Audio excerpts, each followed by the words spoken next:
Zero एक ऐसा number जिसे देखने पर तो इसका महत्व हमें समझ में नहीं आता और हम इसे कई बार मिस इंटरप्रेट कर बैठते हैं। ज़ीरो पहले कभी ऐसा नहीं था। ज़ीरो को हमेशा से एक प्लेस होल्डर की तरह यूज़ किया जाता था और उसे एक प्लेस होल्डर की तरह देखा भी जाता था। इसे ऐसे समझते हैं जैसे अगर आपको 103 लिखना है या आपको 103 लिखना है तो आप उसे बिना ज़ीरो यूज़ किए नहीं लिख सकते। और यहाँ पे हम ज़ीरो को एक प्लेस होल्डर की तरह यूज़ करते हैं। और 7वीं शताब्दी में ब्रह्मगुप्त, जो एक इंडियन मैथमेटिशियन और एस्ट्रोनॉमर हैं, पहली बार ज़ीरो को एक नंबर के रूप में देखा और उन्होंने ज़ीरो को डिफाइन करने के लिए मैथमेटिक कैलकुलेशंस भी की। जैसे उन्होंने ये बताया कि अगर हम ज़ीरो से कोई भी नंबर ऐड या सब्ट्रैक्ट करें तो आंसर हमारा वही नंबर होगा।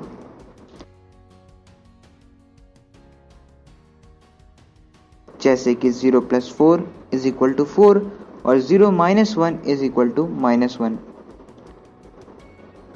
और 0 से कोई भी नंबर अगर मल्टीप्लाई किया जाए तो आंसर 0 ही मिलेगा। पर क्या होगा अगर हम 0 से कोई भी नंबर डिवाइड करें तो क्या उसका आंसर 0 मिलेगा या फिर उसका आंसर अनडिफाइंड मिलेगा या फिर उसका आंसर कुछ ऐसा मिलेगा जिसे हमने सोचा ही नहीं होगा। तो दोस्तों, शुरू करने से पहले मैं आपको ये बता दूं कि मैं ऐसे ही साइंस से रिलेटेड वीडियोस बनाता हूँ। आप मेरे चैनल को सब्सक्राइब करें और वीडियो अच्छा लगे तो लाइक ज़रूर करें। जैसा कि हम बात कर रहे हैं, ज़ीरो से अगर कोई भी डिवीज़न परफॉर्म किया जाए जैसे कि 1/0 तो उसका आंसर क्या होगा।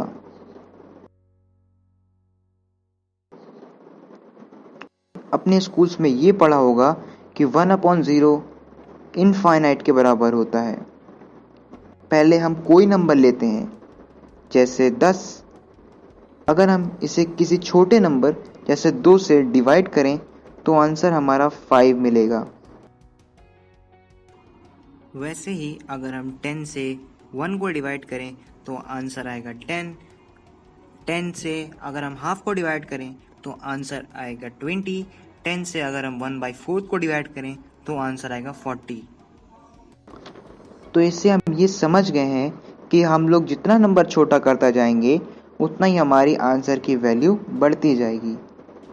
तो हम ये कह सकते हैं कि अगर हम 0 से किसी नंबर को डिवाइड करते हैं तो हमारा आंसर इन्फिनिटी की तरफ अप्रोच कर देगा।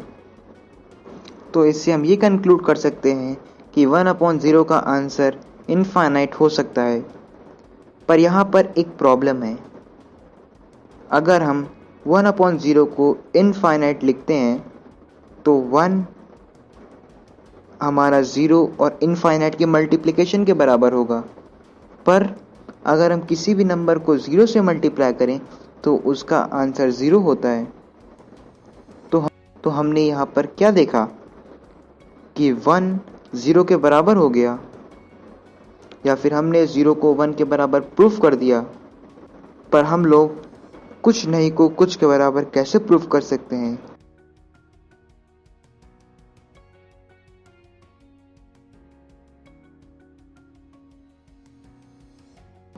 इसलिए हम 1/0 को अनडिफाइंड कहते हैं।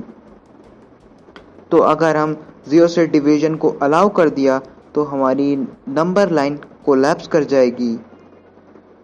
चलिए इसे एक और एग्जाम्पल से समझते हैं। ये एग्जाम्पल थोड़ा इंटरेस्टिंग होने वाला है। मान लीजिए हमने कोई नंबर लिया a और दूसरा नंबर लिया b। अब इसे दोनों तरफ से स्क्वायर कीजिए तो a² = ab, क्योंकि b हमारा a के बराबर है। अब इन दोनों टर्म्स में b² को सब्ट्रैक्ट कीजिए तो हमें क्या मिलता है, A square minus B square is equal to A B minus B square.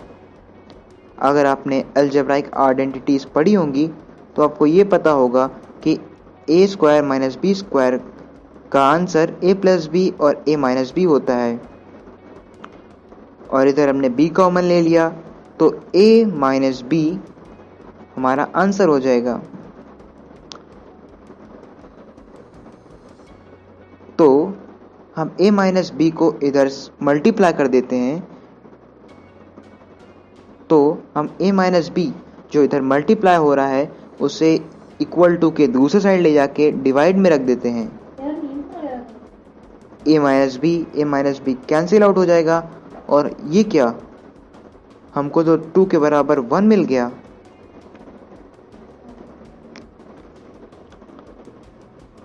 Zero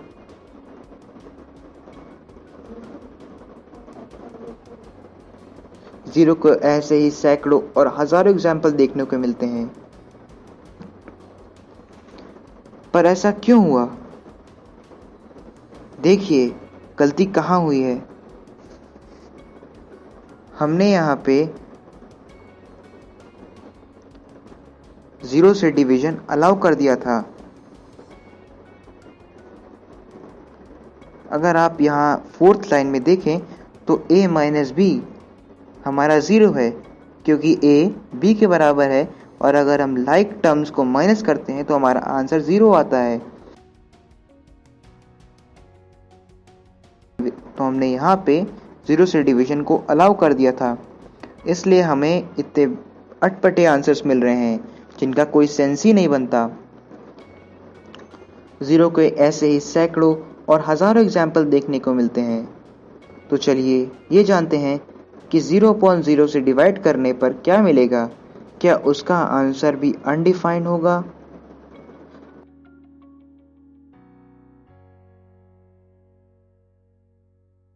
और इसका आंसर मैं आप पे छोड़ता हूँ।